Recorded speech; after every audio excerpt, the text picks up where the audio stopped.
Umaalma ang ilang customer ng Meralco sa natanggap nilang bill ngayong Pebrero. Lumabas kasi doon ang nakabinbing taas singil sa kuryente na naka-TRO pa ngayon sa Korte Suprema. Kaya naman may mga nalilito. Paliwanag ng Meralco, paalala lang nila ito sa mga customer tungkol sa naunsyaming dagdag singil. May report si Julius Segovia. Nalito ang ilang customers ng Meralco sa natanggap nilang electric bill ngayong buwan.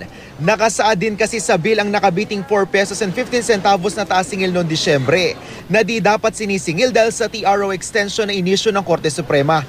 Sa bill na ito halimbawa, 2,860 ang dapat bayaran kung ipapataw na ang nakabiting dagdag singil, 173 pesos na mas mataas sa aktual na sinisingil. Isa si dating Bayan Muna Party List Representative Teddy Casino na convener ng grupong tutol sa power rate hikes sa mga nakatanggap ng nasabing bill. Kaya agad daw siyang nakipag-ugnayan sa Meralco. Ang sabi sa akin ng sumagot sa call center, ay sir, i-ignore nyo na lang yan. Ang babayaran nyo lang ay yung total current amount. Huwag nyo nang pansinin yung total amount due.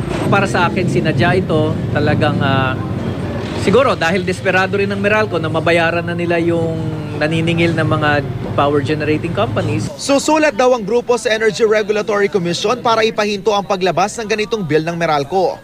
Paliwanag ng Meralco, hindi naman daw nila sinisingil ang nabiting bayarin. Inilagay lang daw ang deferred amount sa bill para paalalahanan ng kanilang mga customer tungkol sa nakabinbing taas singil. Ang presyo sa current amount due lang daw ang dapat bayaran ng Meralco consumers. Habang naka-TRO ang higit 4 na pisong taas singil, ang nabitin ding power rate hike ng isang buwan ang gusto munang mabawi ng Meralco. Ayon sa ERC, kalakip din sa petisyon ng Meralco na kolektahin na ang naunsyaming 5 pesos and 33 centavos per kilowatt-hour power rate hike ng isang buwan, ang hiling na bigyan sila ng provisional authority o ang pagkakaloob sa kanila ng pansamantalang dagdag singil habang dinidinig ang buong petisyon. Haharangin daw ito ng consumer group na Nasecor. Hindi pwedeng gawin ng Meralco na dahilan na yan ay pass on cost lamang. Meron silang obligasyon na dapat nilang sundin gaya ng least cost supply. Di rin sang-ayon ng DOE na bigyan ng provisional authority ang Meralco. The best decision that ERC can probably decide on is ano ba ang tamang amount? Kasi pinagdidesisyon na naman nila ngayon eh.